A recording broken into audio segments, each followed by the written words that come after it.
The last airborne operation of World War II in Europe probably occurred in late April 1945 and involved a special unit almost nobody has ever heard of. SAARF, the Special Allied Airborne Reconnaissance Force, under joint British and American command. SAARF had been created in March 1945, following discussions between the two Allies to fulfill a very special requirement. Dotted all across what remained of German-occupied Europe were POW camps, stuffed full of desperate Allied soldiers captured in all theatres throughout the long years of war. Due to Allied bombing of Germany's railway network and general food shortages, conditions in the camps had deteriorated badly. Here are truly damning pictures. These are British soldiers, and this is how they looked after 4 years in a German prison camp.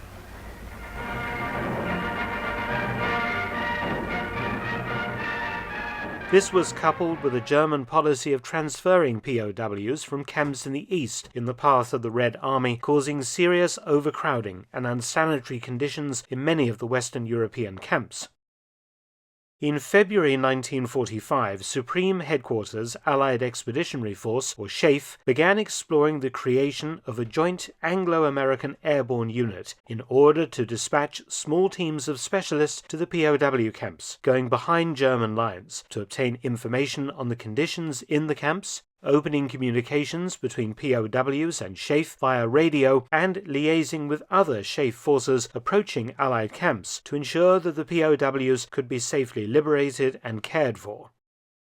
In March 1945, SAARF came into being, drawing heavily on British SOE or Special Operations Executive experience behind the lines in occupied Europe since 1940. And also that of the US OSS, the Office of Strategic Services. Headquarters and training camp was at Wentworth, Surrey, just outside London, and SAARF was a multinational force. SHAEF appointed British Brigadier John Nichols, commanding officer, with US Colonel Julian E. Raymond as deputy commander. SAARF consisted of an operations staff of 360 men and women. These women, most of them ex-SOE operatives also going on missions, and divided into the following nationalities: 96 British, 96 Americans, 120 French, 30 Belgians, and 18 Polish. The 96 Britons came mainly from the various special operations units, including the SAS and the aforementioned SOE, while the American contingent came mostly from OSS or from the two airborne divisions heavily involved in combat in Europe, the 82nd and 101st. Also, about 5 other personnel came from the 13th Airborne Division.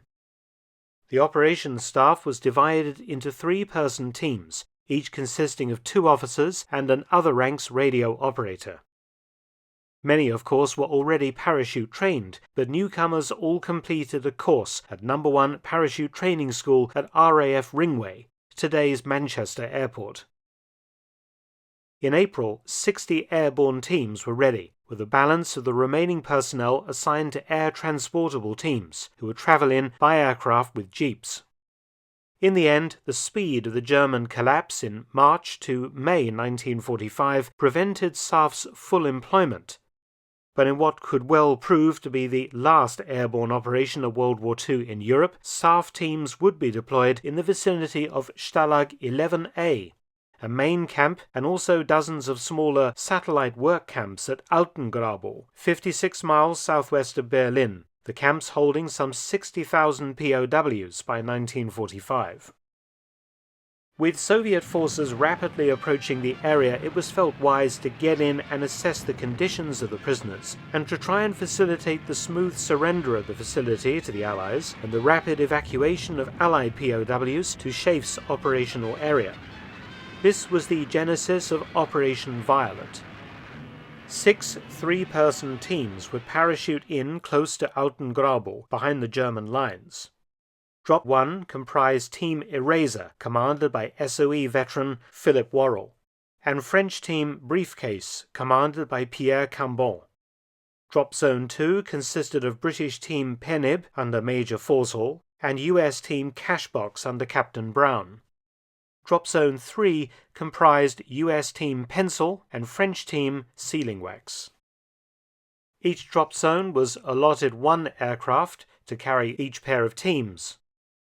On the night of the 25th of April 1945, the 3 RAF transport planes assigned to Operation Violet lifted off from the airfield at Great Dunmow in Essex and flew on to Germany.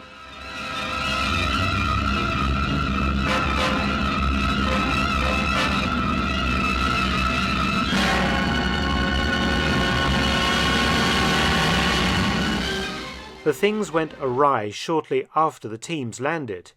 Team Eraser was captured by German troops on landing, as well as members of several of the other 5 teams. Ironically, they now became POWs and were sent to Stalag 11A. Major Worrell requested an interview with the camp commandant, Colonel Ochermal, and briefed him on the SAARF mission. Ochermal's position was a difficult one. The war was evidently completely lost. He and his men knew that the Soviets were rapidly approaching, and none fancied a free holiday to Siberia. The camp was overcrowded and food supplies were short, and preferring British or American captivity than surrendering his camp to the Red Army, he and Worrell came to an agreement. Ochermal would cooperate with Worrell and allow him to open a radio link to Schaeff. Emergency medical and food supplies could then be driven forward to Altengrabow, and Ochermal would surrender his camp to the Allies, he and his staff being evacuated west with the prisoners. Over several days of radio negotiations, Colonel Ochermal made a deal with the closest US unit, the 83rd Infantry Division. On the 2nd of May, Major General Robert Macon agreed to send a convoy of trucks and ambulances to the camp to begin removing the POWs. The next day, 3rd of May 1945, a huge convoy of 70 US Army trucks piled high with rations, plus 30 ambulances with medical teams arrived to liberate the camp. It was agreed that the thousands of POWs would be evacuated to US lines in relays of trucks, hundreds at a time. The only problem was that during the time the negotiations had taken to conclude, the Red Army had closed up to the camp, Soviet forces arriving on the 4th of May. The area was to be part of the post-war Soviet occupation zone of Germany, and the Soviets immediately tried to assert control over the POWs, only allowing certain nationalities to be evacuated to US lines. In particular, they blocked any of the Polish former POWs from going, and the Italians as well. Things got worse for Major Worrell on the 5th of May. The Soviet commander told him that he had only 2 hours to evacuate his SAARF teams from the camp and return to Western Allied lines. The Red Army would then take full charge of the camp. Worrell protested, but the tensions and hostilities of the coming Cold War were already beginning to bubble to the surface days before the end of World War II in Europe. The US media reported the evacuation as a great success, and the British, US, and French prisoners certainly made it to US lines. But they also portrayed the operation as an entirely American affair, which it was not, ignoring, of course, Major Worrell's contribution to setting up the evacuation in the first place, and the efforts of the other non-American SAARF team members dropped by Operation Violet. SAARF itself received little publicity and was disbanded on the 1st of July 1945 as it was surplus to requirements. But in a roundabout way, Operation Violet did eventually prove a success, and without it, I doubt the evacuation of the bulk of the Western Allied prisoners from that huge camp would have been possible so quickly, and certainly before the war in Europe had actually ended. Many thanks for watching. Please subscribe and share, and also visit my audiobook channel, War Stories with Mark Felton. You can also help to support both of my channels at PayPal and Patreon. Details in the description box below.